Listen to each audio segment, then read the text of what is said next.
How much have things changed the last 20 years? Everything's changed. Everything.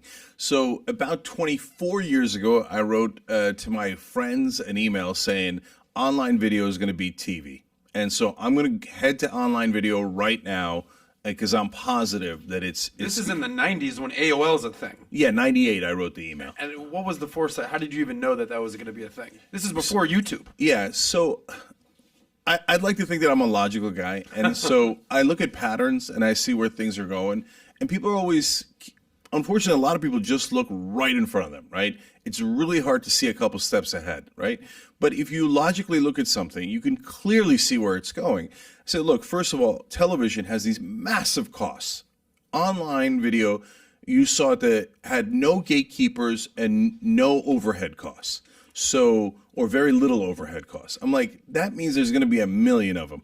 And they're going to start to get more and more popular, and they're going to serve the audience because they don't have advertisers. They have to serve the audience first. The problem with TV, and I've been in TV pitch meetings, is that they serve advertisers first. So I'll be in a TV pitch meeting and they'll say, okay, what's Walmart going to think of this? And I think, okay, this show's doomed because Walmart wants vanilla. They do not want interesting programming at all. Controversy, They don't want fights, no bickering, just nothing. peace. Yeah. No drama. And by the way, do they say that to the actual company? Like, will they say, this is the kind of talent we're looking for? If you got a guy like this, we'll advertise during this time. Well, it's not about talent, it's about the shows. So now we're fast forwarding a little bit, right? So when I'm taking a TV pitch meeting, now we're in the middle of my career and we're trying to pitch something from TYT Network to one of the TV stations. And so at that point, they're not talking about talent as much as the content of the show. What kind of show is it, right? And so the minute you start talking politics, they're like, whoa, everybody's out. Yeah. Everybody's out. Nobody wants it because they live in the old world. In the old world, you're going to get 100% of the audience, 100% of the market. You don't want to offend anyone. It's 1955. It's okay. There's only 3 TV stations. You put it on. You shove your product down their throats. It's going to be fine. This is legacy media, mainstream media, Yeah. you know, legacy advertisers. By the way, right now, still the same thing. I mean, it's not nearly as bad, but unbelievable. I just read an article in Digiday just a couple of days ago about how the brands are still like, whoa, this newfangled YouTube thing, I don't know. Like, you know. Just now. Yeah, and there's still advertising on TV. There's no under 45-year-olds on TV at all. Zero, right? And brands are killing themselves. They're just, I said on Twitter, you're better off burning the money in publicly because at least people will watch. Okay, nobody's going to watch you on TV. And so, look, we have 24-hour channels, and we're on the new TV, those OTT platforms, right? What don't they understand yet? Is it just an old school way of thinking? They don't want to give up what they had? What is it? The advertising industry is the single most conservative industry in America. I don't mean politically. I mean just by nature. So, and one of the quotes was, well, nobody's gotten fired doing this in the last 20 years, buying TV. Well, that's the problem. You should all get fired. If you're a brand trying to appeal to younger viewers and you're on television and not online, everyone in your marketing team should be fired. So you're just nuts if you're doing that. You're just burning the money.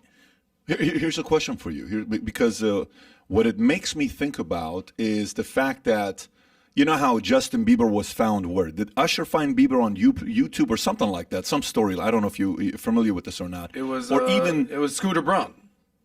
Scooter Braun found him, and then he teamed him up with Usher. Yeah. They did a song. Or even the guy from what is that? Don't Stop Believing. Is that Journey? Yeah. Okay, Journey. They brought a Filipino guy from the Philippines who was, it's like this guy's got the sickest voice. He becomes the lead singer for, Journey, and they found him on YouTube. Who would Logan Paul been 20 years ago? Who would have a lot of these guys been 20 years ago? Like literally, I'm wondering, like a lot of these guys that are big vloggers today, big YouTubers today, who would they have been 20 years ago? Yeah, I don't. Maybe they would have gone on to MTV somehow, and that would have been the route. That makes sense. Probably. But I'll tell you what, guys. Another reason why online video is always going to win is because there's just too many of them. Since there's no gatekeepers, the audience is going to find what they like. So it democratizes media. So look, I'm not a big fan of Logan Paul, but you put him on, and there's a community that's going to say, "Hey, I like that guy." Okay.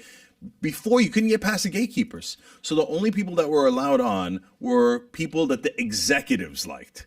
So who do the executives like? Well, they like relatively rich people who say that the status quo is great and that you shouldn't change anything.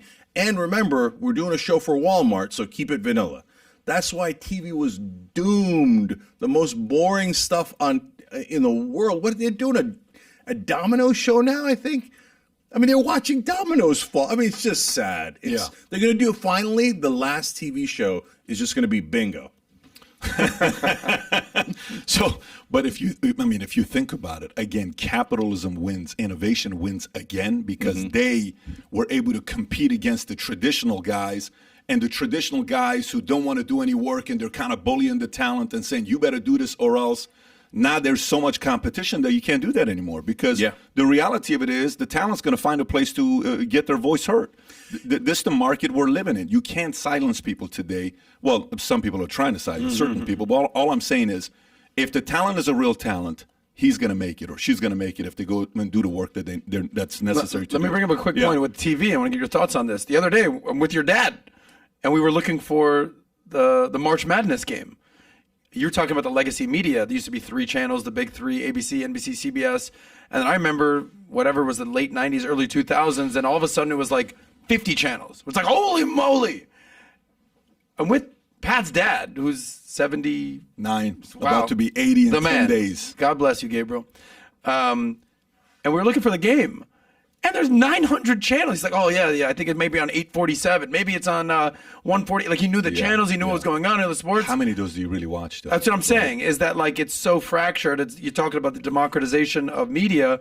How does that factor into that? I mean, there's so many TV channels. It's no longer the big 3. What are your thoughts on that? Yeah, so real quick, couple of things there. Number one, yes, because of the fracturing, you will not get the big 3 again. You will get relatively large companies, Vox, BuzzFeed, us, right? But there'll be a lot more talent spread out, and nobody can stop that. So you're not going to get Seinfeld or ER like shows where 25, 30 million people are watching at the same time. That's like when everyone tuned into Dallas for the finale and you got 100 million people. Like that's not going to exist anymore. Probably not. There's going to be some tentpole events, Super Bowl, Oscars, kind of, etc., and new ones will pop up. But so that's one of the small downsides, because then we don't share the same culture anymore. If you enjoyed this short clip, click over here to watch another short clip, and if you want to watch the entire episode, the entire podcast, click here.